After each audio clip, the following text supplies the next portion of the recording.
Speak louder, please." I put my hand up next to my ear from the back of the room, signaling that she would need to raise her voice. She took a deep breath. I could see anxiety turning her cheeks beet red as strands of blonde hair began to fall out of the same nappy ponytail she wore every day. There was something about her so familiar, but I just couldn't put my finger on it. With her face glued to the paper, too afraid to make eye contact, she quickly sputtered out, "Hi, my name is Paisley Jackson, and this is my poem called My Family." Paisley was a shy little girl.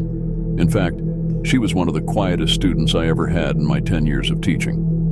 Which, I guess, being the youngest of 11 will do that to anyone. Surprisingly, she was very smart, unlike the rest of her siblings who were dumber than a box of rocks. Lord, the Jackson kids were such a headache, except for Paisley, of course. I just wish I could have given her more opportunities to improve her future. Don't get me wrong, I tried to help Paisley. I really did. I gave her clothes, food, and even had funds lined up for her. But living dirt poor in a shack out in the middle of the desert was a bad hand to be dealt in life. Besides, no matter what I did, it wouldn't have made a difference. Everyone knows that the cycle of poverty is almost impossible to break. I crossed my legs, pen in hand, preparing for yet another bland story about a family I'd never get to meet. If you've ever worked with underprivileged kids, you'd know that guardian involvement is quite rare. When it came to interest in their daughter's education, Paisley's parents were no exception. I have two mommies, one named Betty who can make good spaghetti. I call her Mom. She's the one that's married to my dad, Tom. One named Claire with pretty yellow hair. I call her Mommy. Dad calls her his project, his hobby. Being smack dab in the middle of Utah, I've seen hundreds of polygamist families, so this didn't strike me odd. Besides, even though polygamy is illegal, I try to keep my nose in my own business. Mom takes care of us all. She can do that because she's so tall.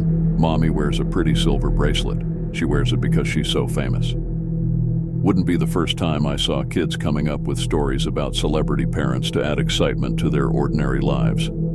I just didn't expect it to come from Paisley. Mommy has me and Tommy. He's one of my older brothers. Mom is a lot older. She has all the others. I cringed. That meant that one of Paisley's mothers had given birth to 9 children. I couldn't imagine going through that many pregnancies. Dad says me and Tommy are a gift from God. He'll never hit us with a rod. His pride and joy is Tommy. But he says the only person he truly loves is Mommy. I looked up from my grade book, with the line about a rod catching my attention. However, this wasn't the first time one of my students have accidentally reported abuse. Truth is, CPS picks and chooses who they want to help.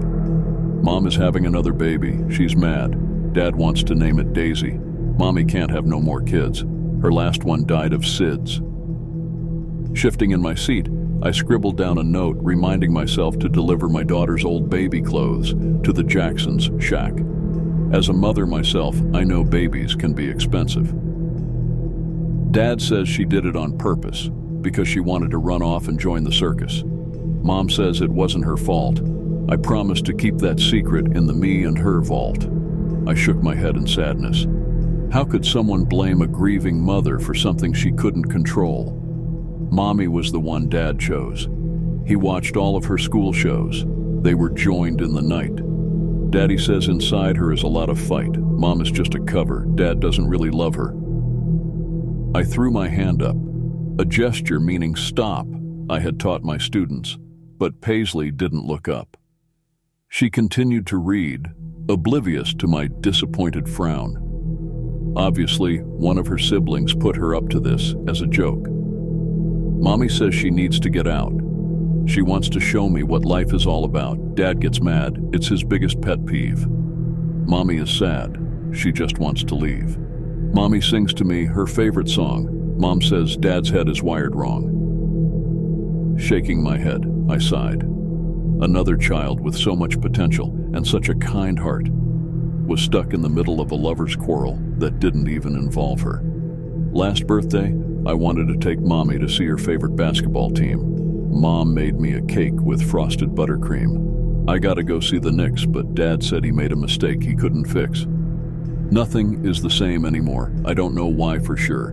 Now Dad cries at night alone. He asks God, what have I done? To Mom, he no longer tends. She hopes the baby will make amends. Paisley rose her head up with a smile, looking for my approval. Although I was appalled at the inappropriateness of her poem, I didn't want to break her spirits. She clearly was very proud of it, and scolding her for something that wasn't her wrongdoing was just going to send that little girl back into her shell that I'd been trying to break for months. So instead, I clapped, making the rest of the class, who were too young to understand the gravity of the situation, applaud too. Mrs. June, I brought a picture of Mommy for extra credit. It's got one more part of the poem. Can I show the class? I nodded my head, thinking there couldn't possibly be any details worse than what she already presented. Paisley reached into the front pocket on her old, worn-out hand-me-down dress, pulling out an old, aging photo. She flipped the flaking picture around, displaying it as if it were her most prized possession. My blood ran cold. I finally figured out why Paisley looked so familiar to me. In what seemed to be a school photograph, smiling ear to ear exactly like Paisley, was a young woman by the name of Claire Daisy. She was a high school student, popular for her ability to gain the lead in every school play that went missing without a trace 12 years prior. She was last seen leaving theater practice late one night, but then she just vanished. No sign of a struggle, no witnesses, no evidence, no body, nothing. Her case was covered on every news station in Utah for a while because of how peculiar it was until people lost interest. Paisley happily continued. I was so in shock I couldn't stop her as she read off the back of the picture. There is one thing I don't understand, and maybe you'll have the answer at hand. If Dad's love for Mommy will never sway, why did he treat her that way? Mom lays her head on a nice soft bed, but Mommy sleeps in the basement under a big slab of cement.